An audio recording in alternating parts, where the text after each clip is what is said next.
we shall not cease from exploration, and the end of all our exploring will be to arrive where we started and know the place for the first time.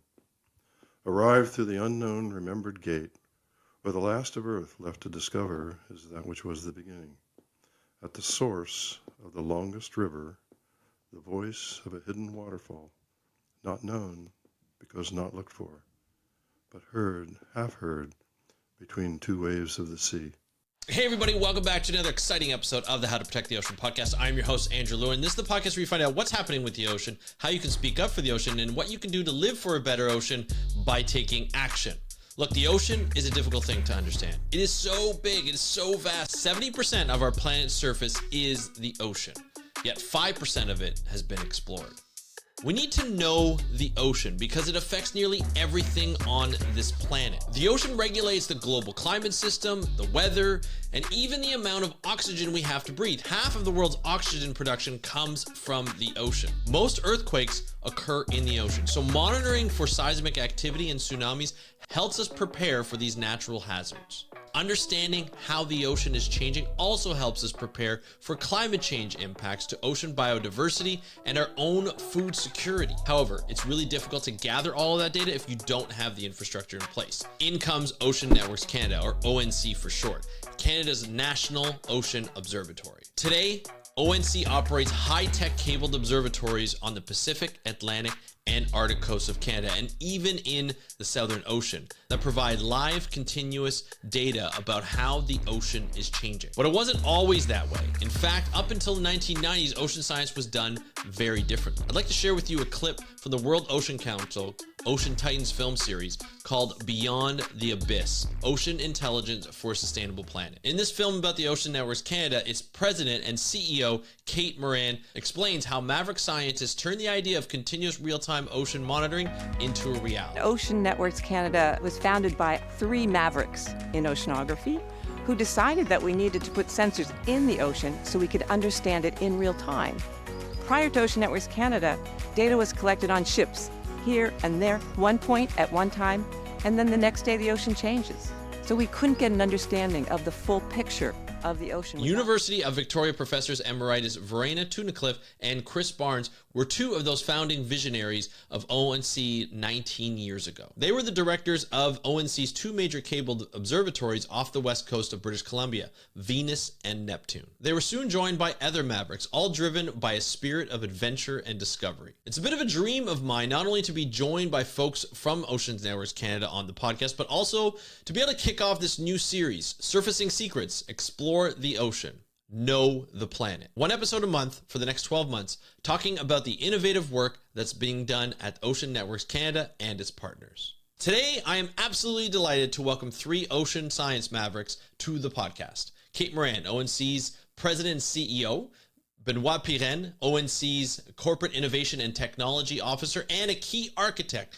behind the digital and physical infrastructure that makes ONC sensor, video, and sound data accessible to anyone, anywhere in the world. And John Delaney, a professor emeritus from the University of Washington in the United States, one of the original Mavericks, an oceanographer whose early ideas about a cabled network of deep ocean sensors helped revolutionize science today. Here is the interview with Kate Moran, Benoit Pirenne, and John Delaney. Enjoy the interview, and I will talk to you after. Hey Kate, hey Benoit, hey John, welcome to the How to Protect the Ocean podcast. Are you ready to talk about Ocean Networks Canada? We are. Absolutely. Certainly. Wonderful. I am very, very excited about this. This has been on a bucket list of mine for quite some time to have not only all 3 of you on the podcast, but to have a series where we can really dive deep into Ocean Networks Canada and find out more about how it came to be, what it's all about, and what you have planned in the future and all the projects that you have. And I feel like 1 episode's not enough. So this is a kickoff of a series that we're going to do for this podcast, which I'm very, very excited to do, and to meet all 3 of you to talk about the origins today of Ocean Networks Canada. I've seen a lot of videos. I've seen your careers as you've gone through and seeing it on not only the website, but on social media and so forth. And I've been very happy to be able to watch that. And now I get to talk to you. So this is a huge pleasure for me. And we're going to get into all of how ONC got together and became ONC as it is today. But before we do, why don't we find out a little bit about yourself? So why don't you just let us know who you are and what you do? So Kate, we'll start off with you. Well, sure. My name is Kate Moran. I'm president and CEO of Ocean Networks Canada, and I'm an ocean engineer, oceanographer, and I've been working in the ocean for my entire career. Happy to be here. Thanks for inviting us. You bet. And Benoit? Yeah, so my name is Benoit Pirenne. I'm a corporate innovation and technology officer at Oceanography Canada. Now I've been with Ocean Networks Canada and helping build the Neptune observatory system and its data management since 2004. I was born in Belgium. I lived in Germany, supporting data management for astronomers for almost as long as I've been here at Ocean Networks Canada already. Amazing. Love it. And John?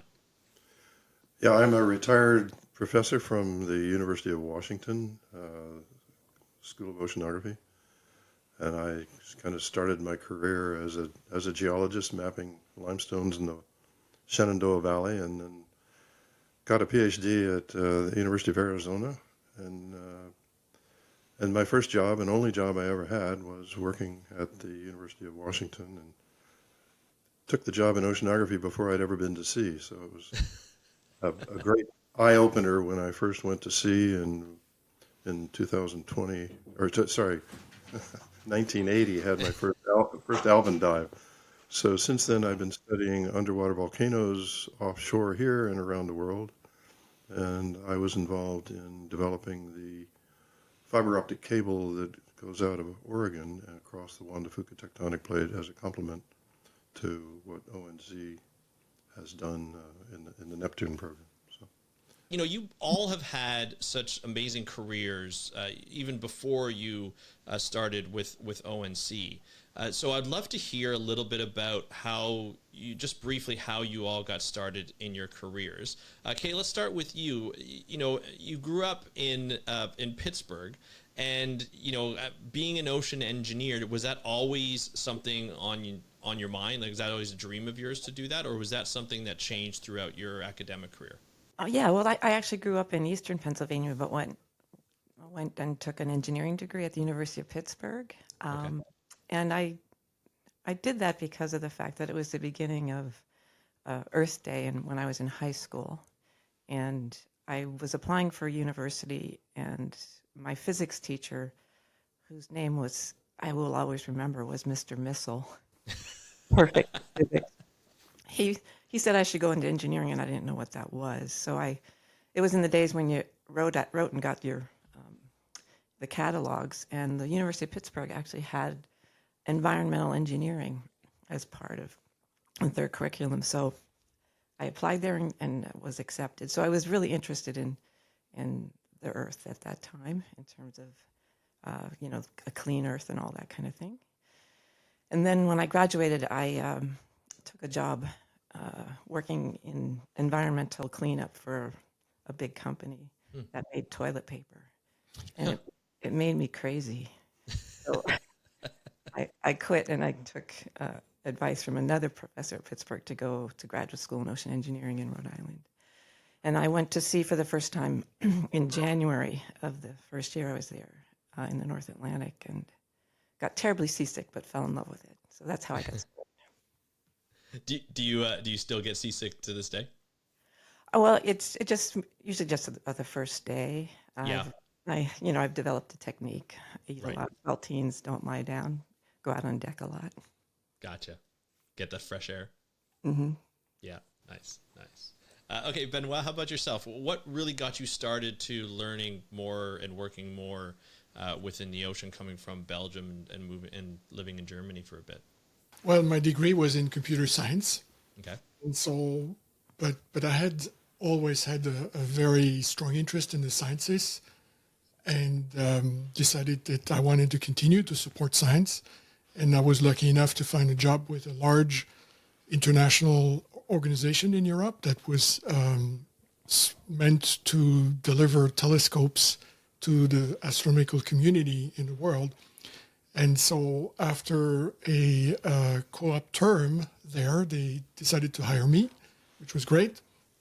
And I started to eventually, long story short, build the data management system for, on the one hand, the Hubble Space Telescope copy in Europe, and then continuing on to building the local data archive for the European Southern Observatory, which was my employer. After a number of years, the family needed to change. I had essentially applied to positions here, a place that I already knew through my connections in astronomy. And I guess fate had it that I had 2 job offers here in Victoria in 2004, one of which was to either join the local observatory, which was good, and the other one was to join the University of Victoria to start building the data management for this new nascent observatory that was going to be called Neptune. And, you know, you still like to join things that are new and start from scratch. So this is what I decided to do. The rest is history. Starting something from scratch after having such a great career already, did you find it challenging in terms of coming to a different country, different continent, and then being able to start over, not only from a family perspective, but also with this new project? That was definitely a challenge, but I was ready for it, essentially. And yeah, it was not easy, perhaps more difficult than I anticipated initially, due to a number of factors that I can go into at a later stage if that's necessary. But in the end, you know, I'm still very happy and proud of all the accomplishments that I made both in my previous career and now, of course, still with Oceanography Canada. Yeah. I mean, it's a phenomenal career if you ask me, just in terms of what you've been able to accomplish in such a short time. So that's amazing. John, how about yourself? You know, how did you get started in terms of you kind of mentioned it a little bit before, but what really got you to wanting to work in the ocean? Well, I took a job in oceanography. That'll do it. And then it dawned on me that, well, perhaps I should go to sea. I was very fortunate to be invited by a fellow from Woods Hole named Bill Bryan to go on a cruise that he and his colleagues had put together in the Cane Fracture Zone, somewhere between Bermuda and the Azores. Wow. And we went and dredged rocks from the seafloor. It's not exactly a delicate instrument to dredge the seafloor. Right. It's a brutal act with with a huge weight on the end of a long wire. But I loved it. It was like Kate. It's been my first time, and I had been working in a laboratory at Johnson Space Center before that. And before that, I had worked in the mining industry. I used to be an economic geologist, which should resonate with some of your Canadian colleagues. Yes. Spent time looking for copper, lead, zinc, gold, silver, that type of thing. Right. But once I had taken the job at the University of Washington, I just and had gone to sea on this one cruise in 1978. I never looked back. I never went back into a laboratory. I was better on the fantail shoveling rocks than I was twirling the dials on a secondary ion mass spectrometer, which is what I was doing. and so it just became, I don't know, it just blossomed for me. And we, of course, in Seattle, you know, just south of Vancouver Island, we were close to the Juan de Fuca tectonic plate, but not very many people had been out there. So we proposals to go out and literally dredge with basically a gigantic chain bag. We dragged along the seafloor and picked up rocks. And one of the rocks we picked up was in the Endeavour segment of the Juan de Fuca Ridge, but it had tube worms in it. It was not lava. It was a chunk of sulfide. It was about something like 85 pounds actually came out. Wow. and Margaret Tivey from Woods Hole actually did her master's thesis on those rocks. So that's when I first, that's as close as I came to where these folks have taken the last 35 years or more and have, worked. It was in Canadian waters, and Right. one of the extensions of their cable goes to exactly that hydrothermal vent field, which I spent a large fraction of my life studying. I dream about it at night. It's true. It's really weird. If you've never had submarine hydrothermal system dreams, you've missed something. You haven't lived until you have those types of dreams. I get it. Now, it's interesting to see all three of you come from such a diverse background to be able to work together. Obviously, you have a much larger team as well, but to be able to work and be able to come up with a concept like this. John, you did a TED Talk in I believe it was in 2010. I think it was at Sylvia Earle's TEDx talk, if I remember correctly. You did a TED Talk talking about this system of it was basically a data observatory beneath the sea, but well beneath the sea, that a lot of people weren't really thinking about at that time with the technology that was coming around. Where did that thought come from? And how did it go from just sort of a thought to something of what we see today? Well, the 2010 talk was on a ship in the Galapagos. It was That's right. party is a party that Sylvia decided to have. And she gave her TED Talk in 2009, and somebody walked out of the audience and handed her $1 million check and said, "What do you want to do with it?" Wow. And so she Wow. have a party on a ship in the Galapagos. And somebody else canceled, and I was inserted at the last minute.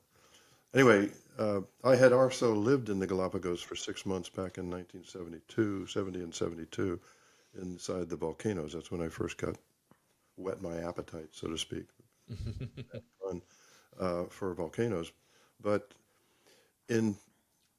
I had started a program within the United States that was called the RIDGE program, RIDGE, which is Ridge Interdisciplinary Global Experiments, with a bunch of colleagues. And the goal was to study submarine hydrothermal systems and the active volcanic systems that supported them. And it was funded for a full 20 years by the National Science Foundation. So that was a lot of fun.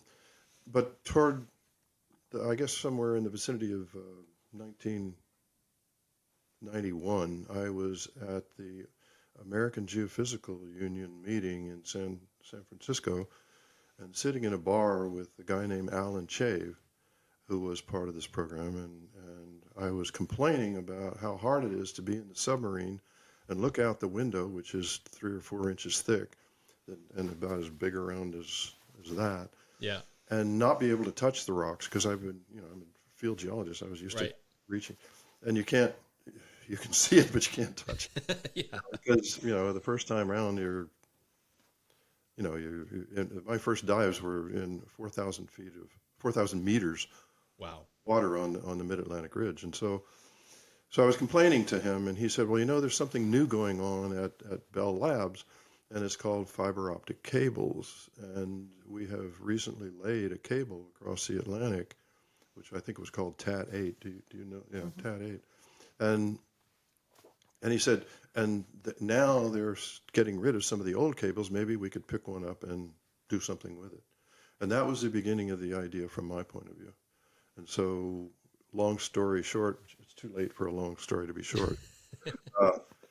We finally got funds from the National Science Foundation, and we committed ourselves to working very closely with our Canadian colleagues, because my target was the Juan de Fuca tectonic plate. And I thought, let's just turn the whole thing into a laboratory.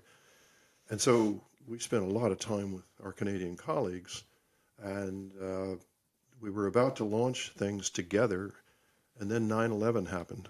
And our budget collapsed, and the Canadians got their money that same year, with the proviso that they had to move ahead aggressively. And sadly, the two programs diverged. We never got our money until 2009.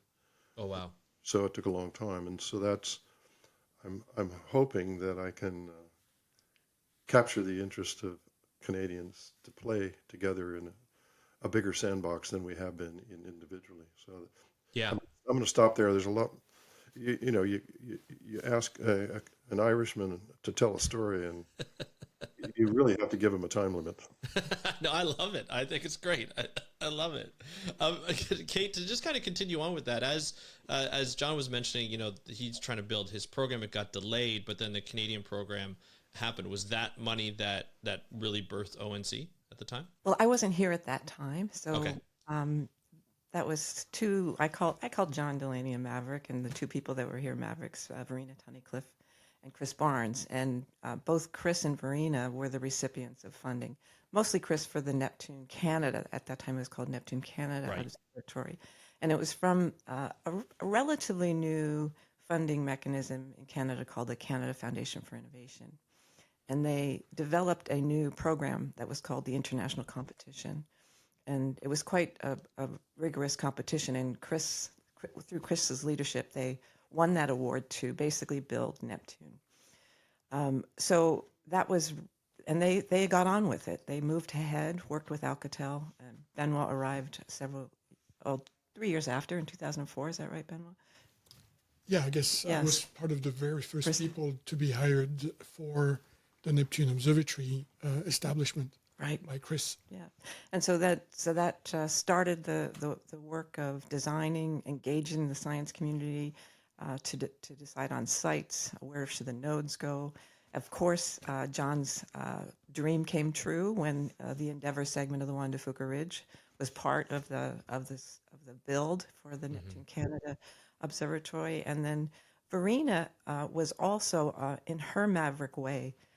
Testing the technology by building in 2006 through somewhat separate funding a smaller version of Neptune called Venus, in installing the first cable in Saanich Inlet in 2006, and basically demonstrating the concept that John thought of quite a number of years earlier.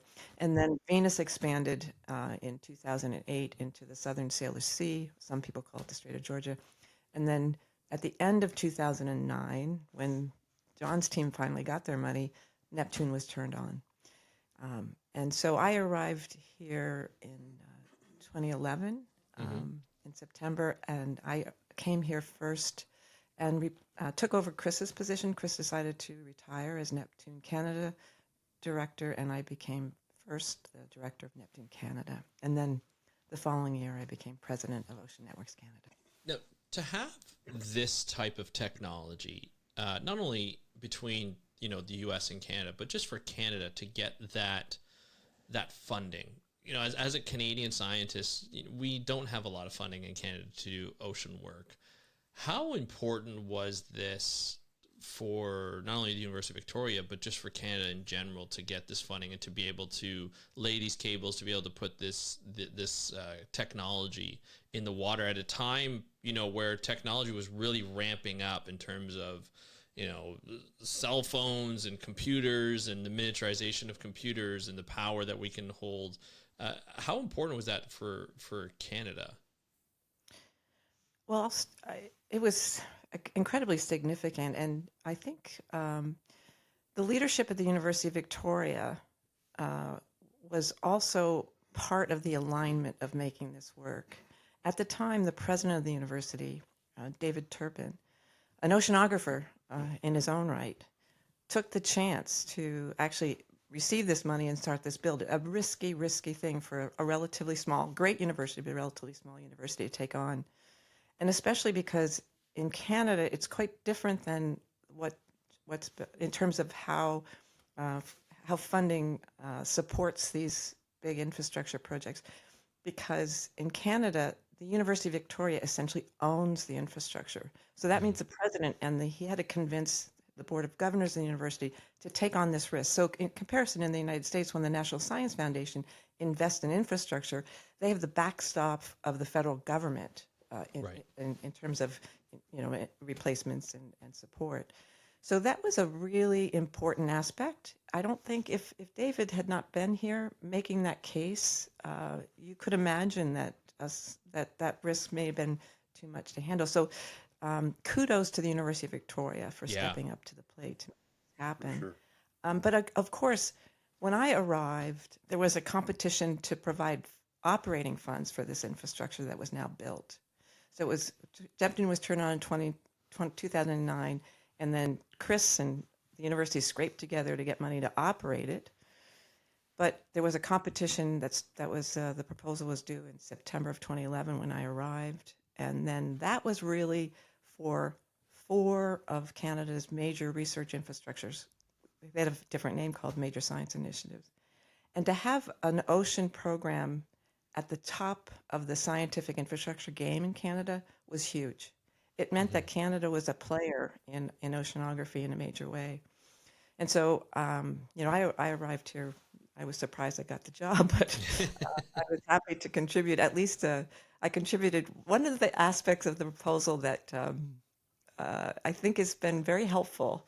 And I used to be in the United States. I used to be the director of the ocean drilling program, so I had a good understanding of big programs and the contracts, the risks associated with them. And so I asked to make sure that we included in that proposal the fact that we could have a self-insurance fund with the university. Because if we didn't have that, when we have things that cause trawls that take out our nodes, et cetera, we wouldn't have had money to reinstall those things. So that was my big contribution to a proposal that had mostly been written before I got here. I would like to say that I was thrilled when they hired her. Oh, I can imagine. She had a reputation of getting things done. I love Yeah, that's important. That's definitely important. Benoit, talking about the technology at the time, you coming on and being one of the first hires for ONC and the Neptune, and being able to put it, in the state that it was in, putting it online. What was that like for you coming in on that and your team to be able to do that work? What were the challenges that you faced when you first started? So when I first started, of course, as Kate has explained, Venus was in construction mode. Neptune just got their funding, and so we were in design mode and trying to figure out where bits and pieces of equipment would be installed. And at the time, there was little interest or little focus on the data that would be coming out of that, despite the fact that obviously, and something that's now apparent to everyone, but the main product of Oceanworks Canada and our observatory is the data. But to get good data, you need resources to not only talk to the instruments and through software and make these software packages, but also importantly, to describe the data that would be coming from these instruments over many years. The description of these instruments, the description of their calibration and so on, is essential to do good science. Without that, you are unable to understand those instruments. So there was a culture shock whereby people who were interested in building these facilities, like Verena Tunnicliffe and her people, and Chris Barnes and the people he hired at the time, they were so focused on the hardware aspects because that's what's visible, that's what people are excited about, that's what's not been done before. And so convincing people like Verena and Chris that these proposals for funding needed a significant dedication to the manpower that would lead the data side, that was a bit of a challenge. Eventually, thanks to the good understanding of Kate of the importance of that, we got the resources. And today, we'll talk about that later probably, but today, a third of the staff of Ocean Networks Canada is dedicated to data. And so I think this shows the importance of it, but it's also the reward of having done that is such that we're considered as an example of best practices when it comes to managing data in science and particularly in the oceans. And I would like to add that we had the same battle at our side. We got plenty of money for hardware, but we had a struggle to manage and to strategize in the architecture for the data flow and the data use by the community. So that for some reason at that time, hardware, nuts and bolts seemed like it was more important. I just want to inject one thing, and Andrew, forgive me for entering on my own, but I remember sitting at my desk. And there's an irony to this, and it's for me a terrible irony. I was sitting at my desk, I don't know, the mid-'90s, and I started thinking, well, if we're going to start a program, we need a name. And I started thinking Northeast Pacific Time Series Undersea Network Experiments. Jesus, that says Neptune, and so we just used it. It just became what we used in the late '90s and early. And then when we started getting our money, some of the people that Kate had actually dealt with in Washington, D.C., but wisely moved to Canada to some extent to get away from, decided that this Neptune business, that sounds too much like John Delaney. We can't have that. Let's call it the regional scale nodes. So the name in the United States is called the regional scale nodes, which sounds like something, like the bubonic plague from my point of view. But I'm sorry to be so candid with you, but yeah. I am absolutely thrilled that Neptune, in the hands of Kate, actually became as elegant and as widespread and heavily used as it has. Well, I also think too, when you start to use the name of planets, and there's that sort of that idea that's floating around that we know more about outer space than we do about most of the ocean, especially the deep ocean. That if you name it after a planet, it's like you're discovering a planet down underneath. You're discovering something new. That's how I take it anyway. When I hear like Neptune and Venus, so I like that idea. There's a pithier way of saying that, Andrew. How's that? We know more about the moons behind than we know about the ocean's bottom. That's a new one for me. Wow. I like that. I like that a lot. That's getting clipped for sure.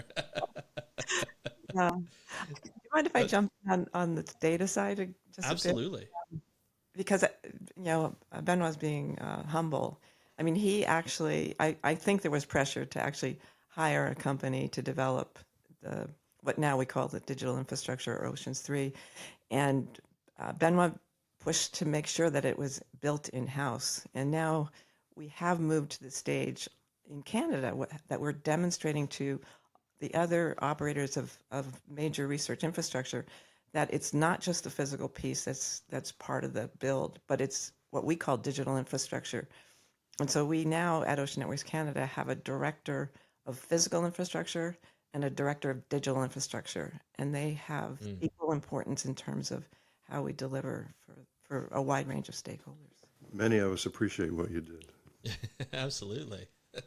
But thank you. I saw the thread that represented a contract with a commercial company as being a potential open-ended money pit. Yeah. No. I had witnessed what had happened in the US with the Hubble Space Telescope.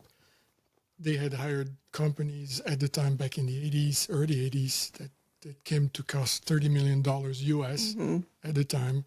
They had to scrap it off completely, throw it away, and start from scratch, hiring their own people to get done what they needed done. And I had similar experience with the ocean drilling program. And had to come in and basically save the day to get a data system up and running. So thank you, Benoit. Yes, thank you, Benoit. Understanding that too. Now, once everything is put together and we have not only the hardware infrastructure, but the digital infrastructure as well, and data started to flow in, and we started to see the data. I think you mentioned earlier it was hard for people to take the data and do something with it. Was it difficult to disseminate the data? Was that the idea? Was this system was going to bring in data on a number of different scales and a number of different topics and disseminate it to the scientific community? Was that the idea, or was it to hold it a little bit and just have people at University of Victoria and University of Washington and other universities that contributed money to it to be able to do it, or was it available to everybody? So no, I think there was a big decision from the get-go that all the data would be available right away to anyone who wanted them. And because we have a cable that connects the instruments to shore, we could do that in real time. Right. So that was the basic principle. Whereas in astronomy, where I came from, there was always this 1-year priority period for all the data that were collected. We decided it was not going to be the case, except in extremely unusual circumstances, that we would basically make the data openly available. And it revealed to be a modern approach that has been appreciated by even the funding agencies, for sure, because they could see the multiplication and leveraging of the funds that they've devoted to these programs, and made sure they're being used by as many people as possible to maximize the return. So that was one of the challenges that we overcame right away. Another one, if I may, that I could mention is the fact where I came from, where, again, in astronomy, you build these large telescopes. They're way too big for any specific individual or even a university to own. They belong to the entire community. And so an individual astronomer is not allowed to operate it. You have to introduce what they called service observing. So you don't touch the dials, essentially. You define what you want to see observed. You get a piece of time on the instrument, and the data are collected, and hopefully it can go away and do your science. So whereas that was already done in the 1980s for astronomy, when it came to the ocean, until basically 10, 20 years ago now, the modus operandi for researchers was that they were going to see, they were going to take their equipments and their grad students with them. They were going to be going only in the summer, because that's the only time that you could do anything in the Northern Hemisphere.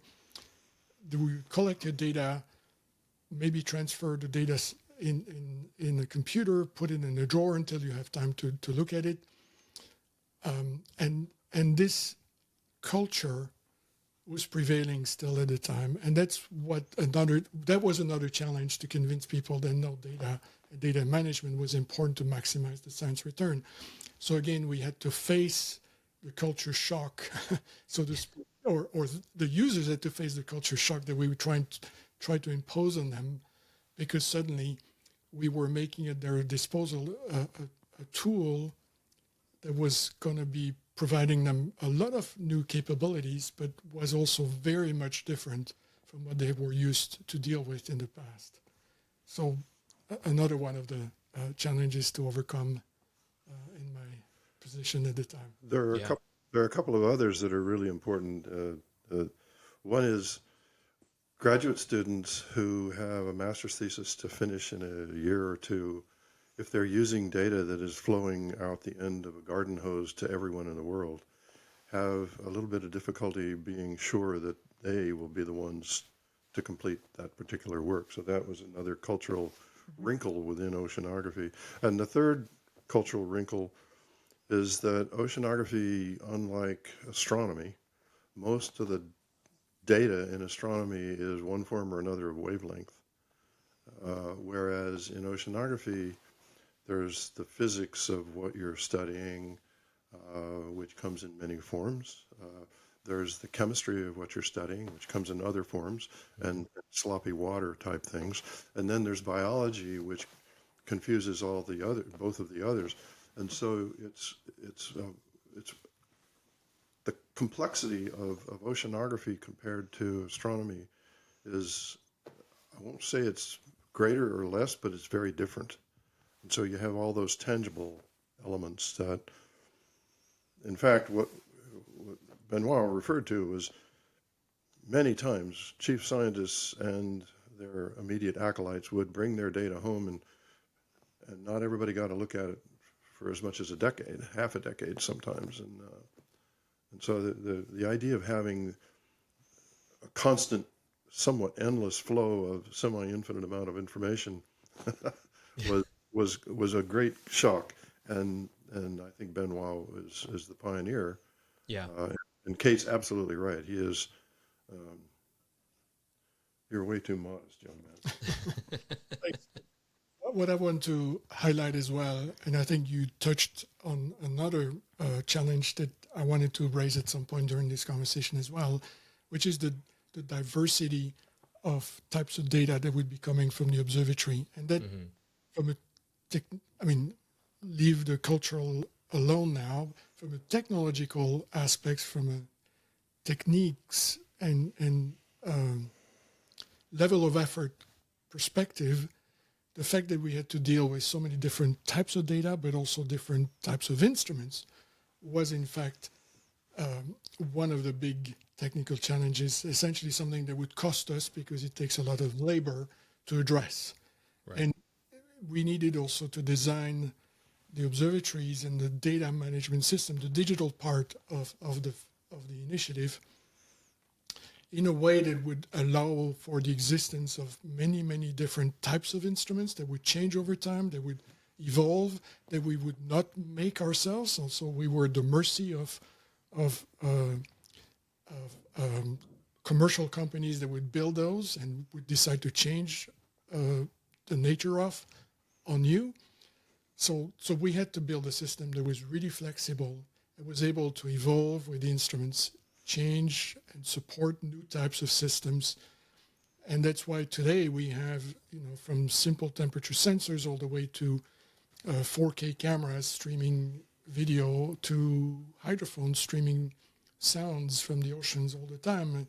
And on top of that, those fancy current measurement devices that produce matrices of tons of numbers all the time.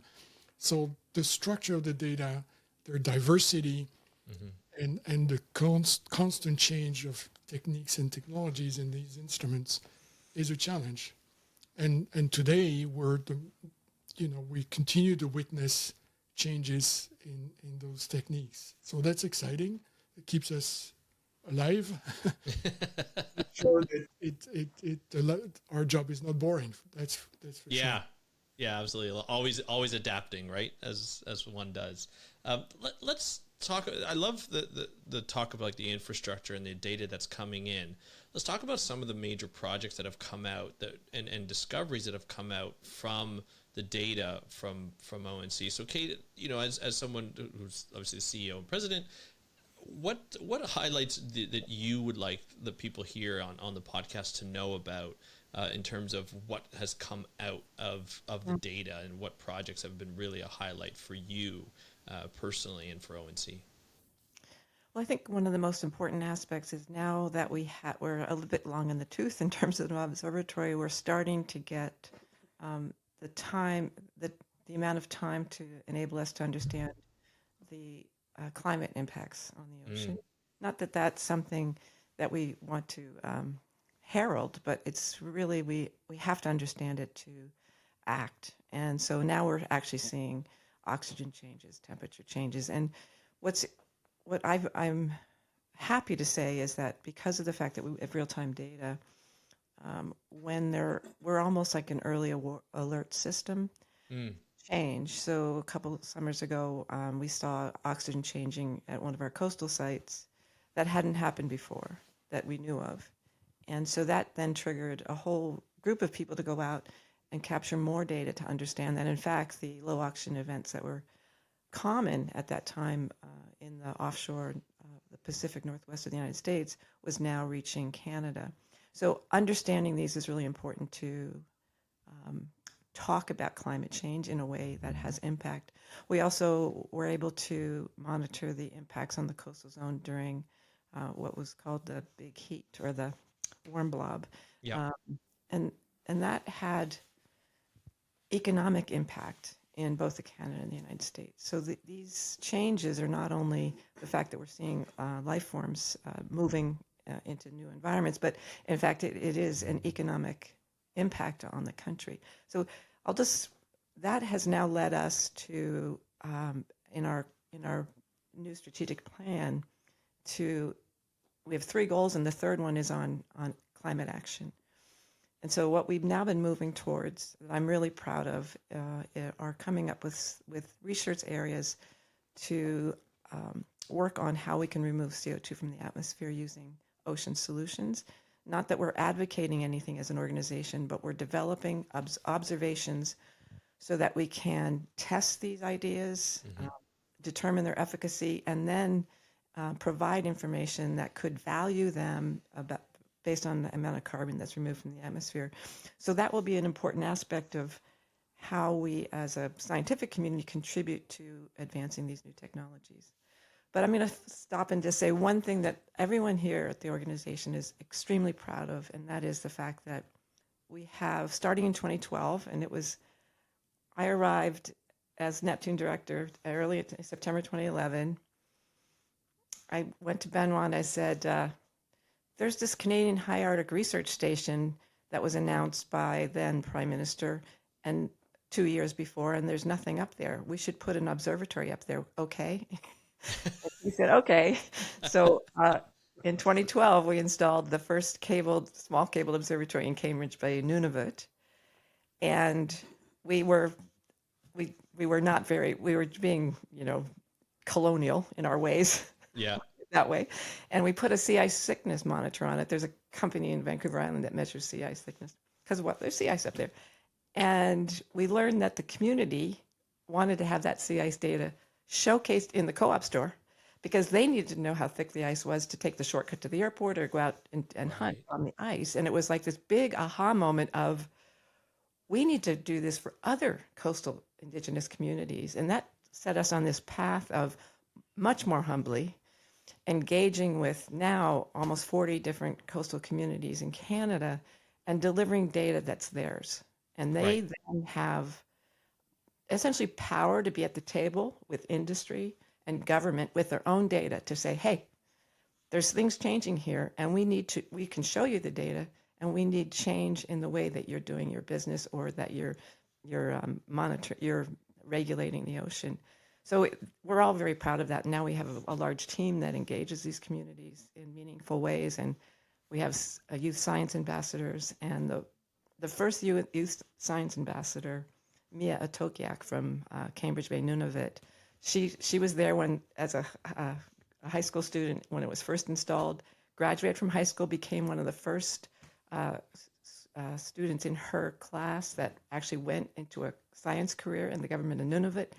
And then she was invited to the UN Decade Conference 2 years ago and actually made a speech about the importance of observing the ocean from her perspective in Cambridge Bay, Nunavut. So all of that, we're very proud of that and really happy that we can continue to do that work. And I think that's a very, very important point that we perhaps can all make, and that is a path forward would be to creatively merge the philosophies and attitudes of Indigenous people with cutting-edge technology. Their philosophy and attitude was reverence for the environment that they lived in and supported them, instead of what early on, for sure, was when the Europeans came to the New World, the goal was to get in, get rich, and get out. And they didn't care what they left behind. So I think what Kate has pointed out goes back to this cultural groundbreaking effort.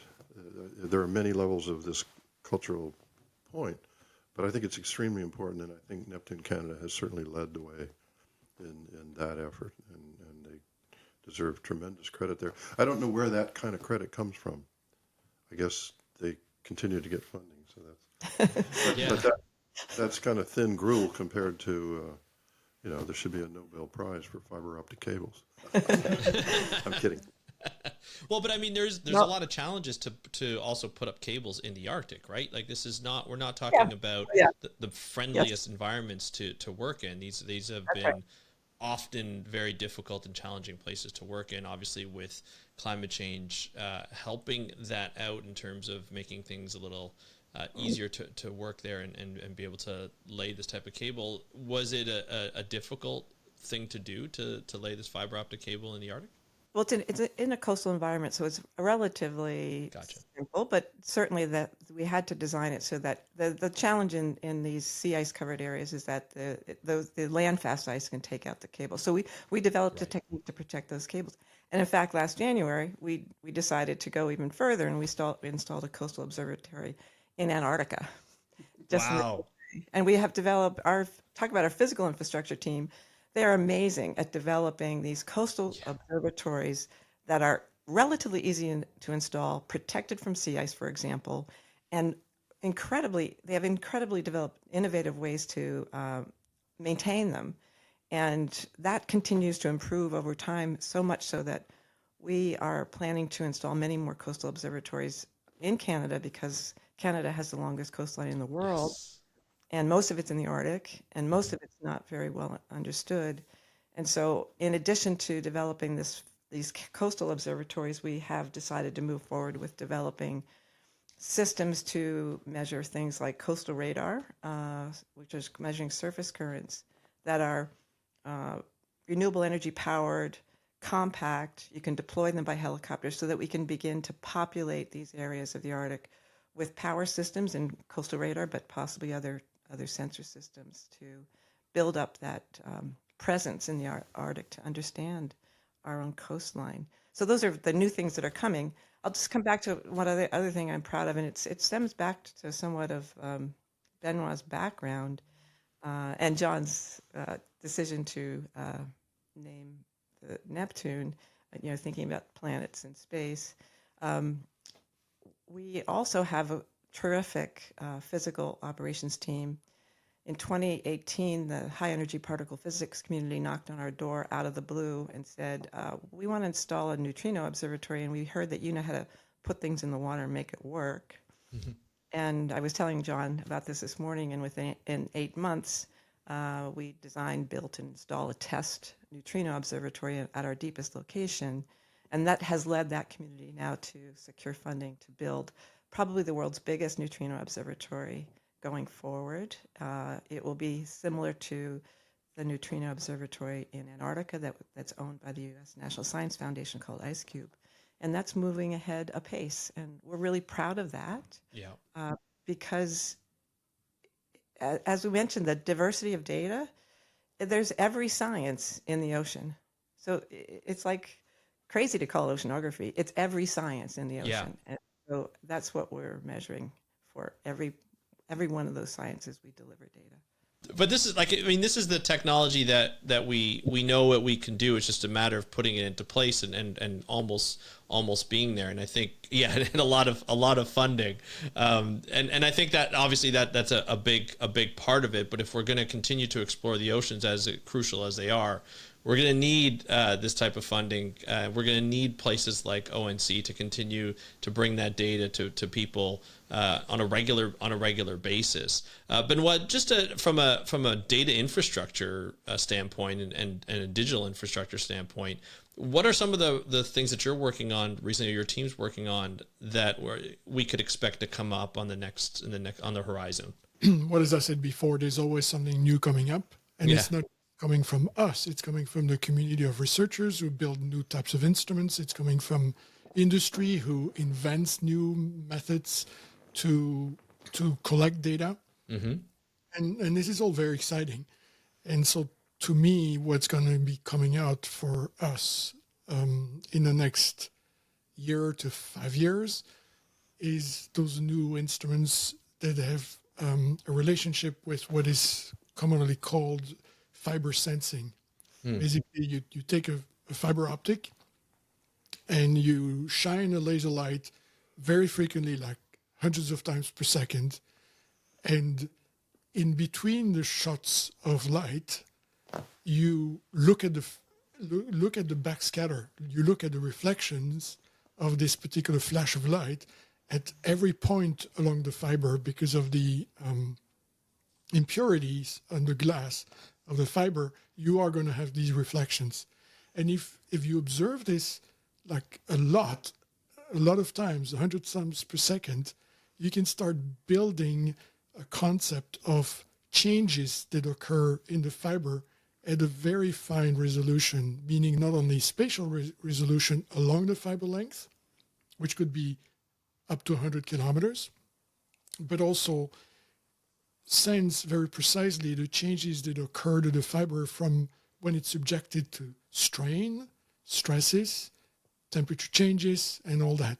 So essentially, by continuously observing that and collecting this humongous amount of data, you can start mapping out along the fiber the changes that occur due to vibration, be they seismic or acoustic, or you can get a sense of the temperature fluctuations over time, and you get this information multiple times per second at every meter along that fiber.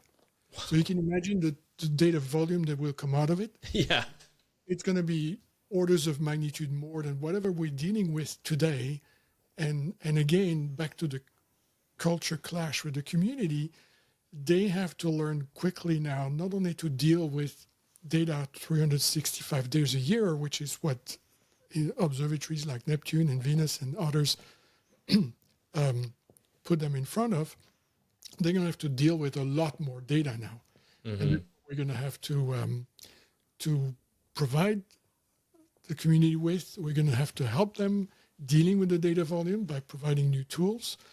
And so this is this continuous struggle, as it were, that not only we have to make people understand that there's data coming in continuously, it's going to be too much for anyone to work on.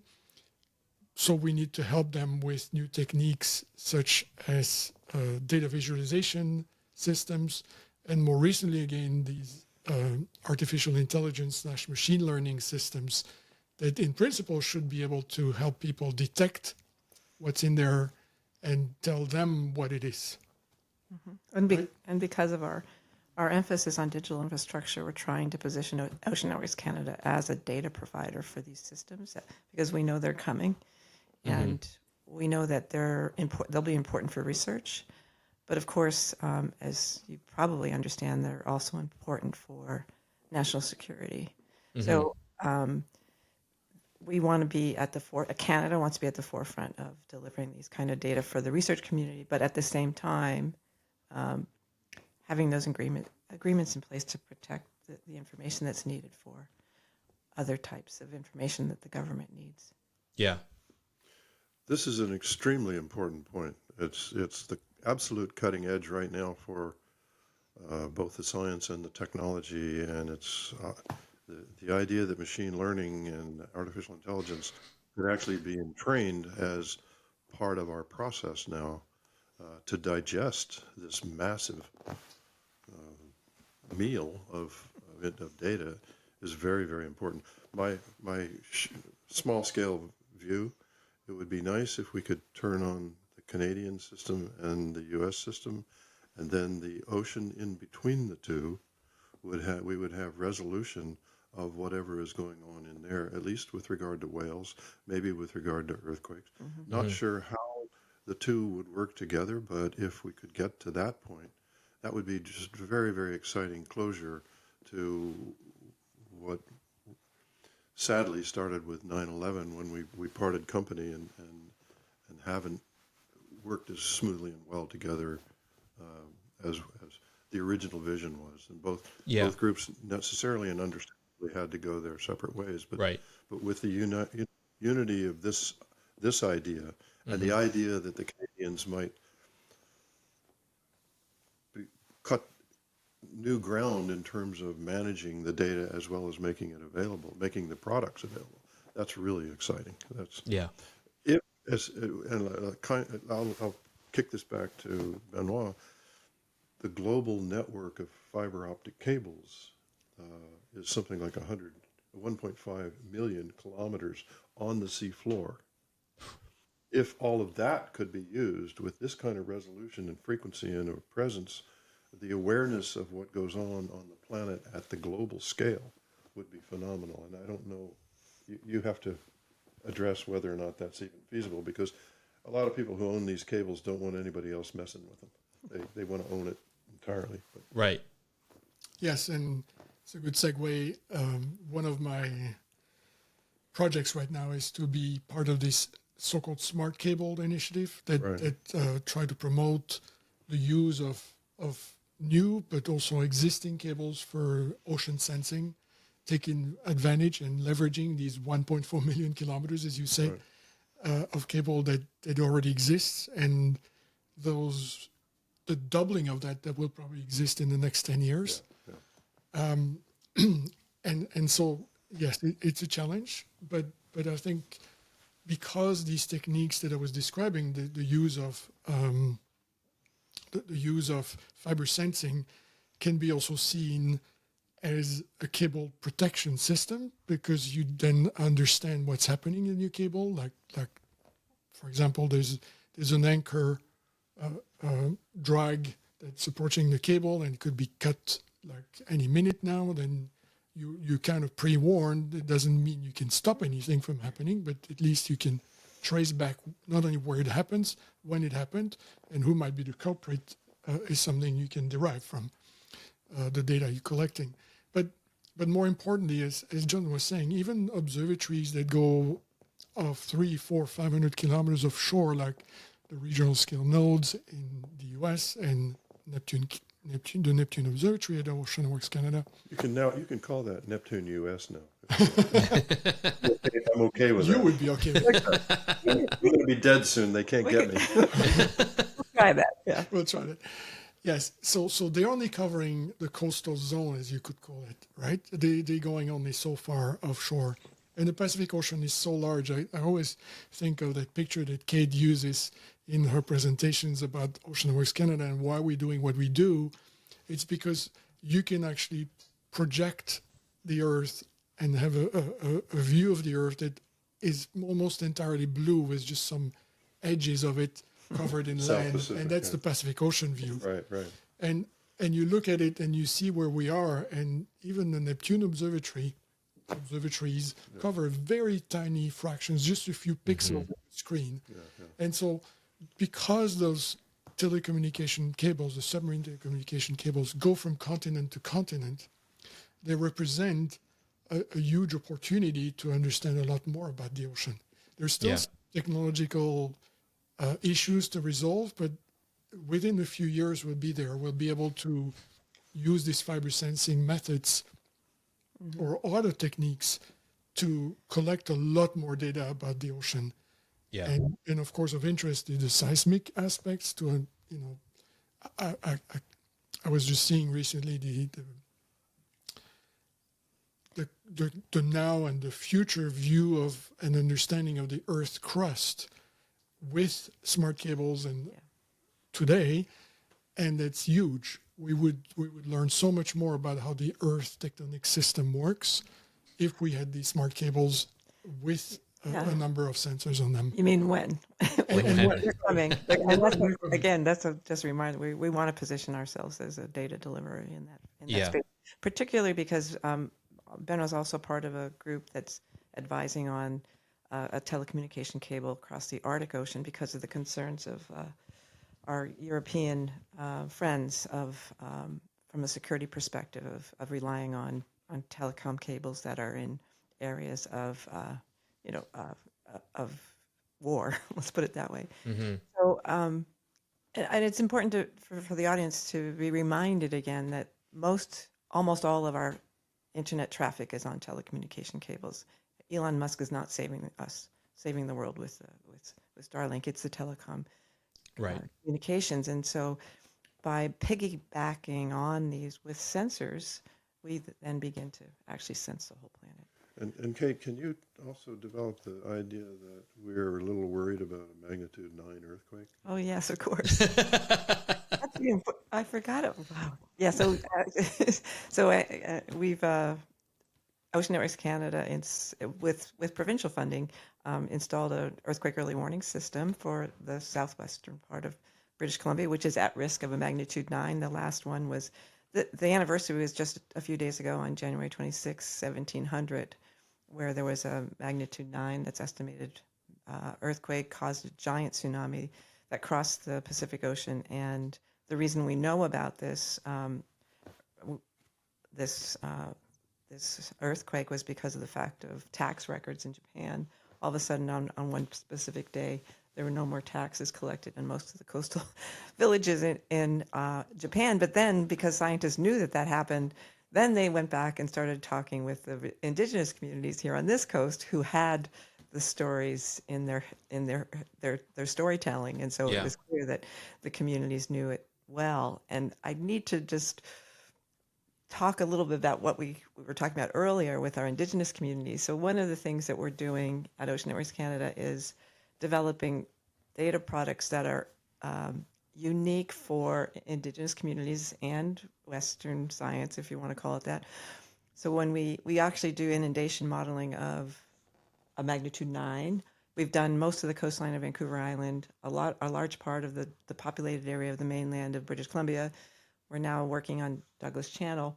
And when we finished our last inundation work in the northwestern part of Vancouver Island, our Indigenous-led team went and interviewed the leaders and the chiefs of the First Nations along that coast and recorded their stories of tsunamis. And then that team, which has a wonderful documentarian, actually melded together our results of the inundation study, which are models of inundation, how high is the water going to get in your community, explaining the science behind that, and then melded that beautifully with the stories from these indigenous leaders. And then we went back to each of these communities and we showcased this documentary in libraries and schools in the villages. And the feedback we got was tremendous. It was that this is the kind of product we want. We don't want a page report. And so that was our first step into really having truly meaningful, two-eyed ways of seeing things like tsunamis. It's a very rich storytelling environment. This event was a battle, a well-known battle between Thunderbird and Whale, and they fought and fought and fought, and that's the way it's accounted for. But villages that were 100 feet high were actually wiped out. I mean, Wow. and some of them talk about waves that actually crossed much of the Olympic Peninsula. And Wow. it's just an astonishing set of stories, and sadly, not very much of this goes on in the United States, but I'm thrilled that it's happening in Canada. I think I was thinking maybe there are 9 provinces in Canada. Is that right? Why not make the United States the 10th? Happily welcome Washington. Yes. Yeah, but let me Yeah. just put a plug in for the documentary. It's on YouTube. It's called Tsunami: The 11th Relative, which is the First Nations called the tsunami the 11th relative. Yeah, we'll definitely link to that in the show notes for sure.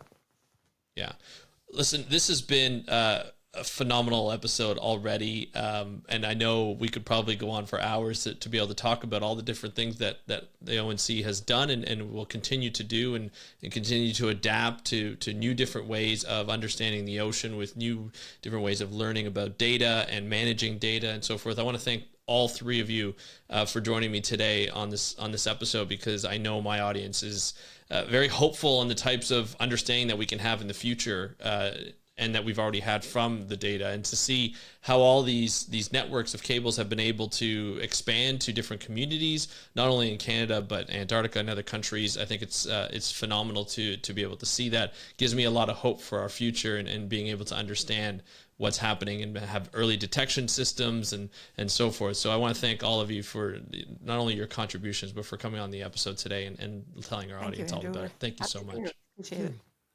Andrew, if I can give you a gift back. Yes, Thank please. you for doing this. It's a note to you from T.S. Eliot. Okay. It's from the 4 Quartets. We shall not cease from exploration, and the end of all our exploring will be to arrive where we started and know the place for the first time. Arrive through the unknown remembered gate, where the last of earth left to discover is that which was the beginning. At the source of the longest river, the voice of a hidden waterfall, not known because not looked for, but heard, half heard, between 2 waves of the sea. That's a Nice. Thank you so much. That's awesome. I love that. There's a lot more to that, but it's.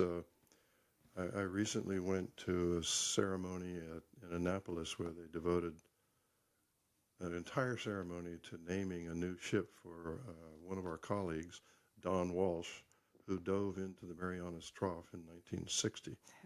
Wow. That was one of Don's favorite poems, by the way. Well, we appreciate that. Thank you so much for sharing that with us and sharing his contribution as well. We appreciate. Again, thank you to all three of you for joining us on the episode. Looking forward to diving deeper into the Ocean Canada Networks, Ocean Networks Canada, and being able to find out more about the wonderful projects that are happening there and the people. Thank you so much. Thanks for your work, Andrew. Bye.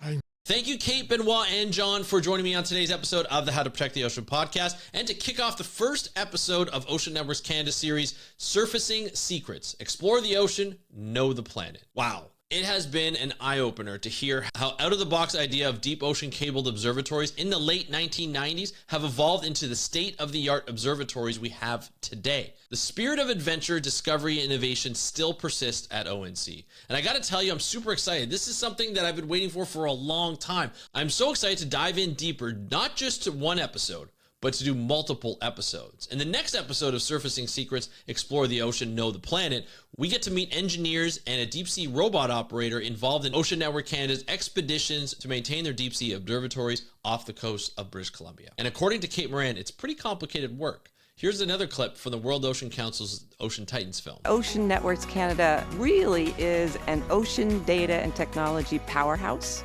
We install high-tech sensors. We're now operating over 12,000 of those sensors that deliver data in real time, and it's available over the internet to anyone in the world.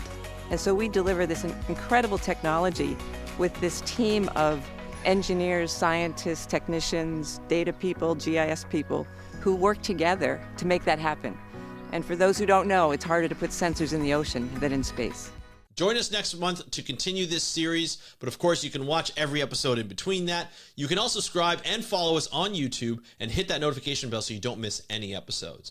And if you want to hear more from me, and if you want to contact me directly, you can do so. You can DM me on Instagram. I'd be more than happy to answer you at How to Protect the Ocean. That's at How to Protect the Ocean. I want to thank you so much for joining me on today's episode of the How to Protect the Ocean podcast. I'm your host, Andrew Lewin. Have a great day. We'll talk to you next time, and happy conservation.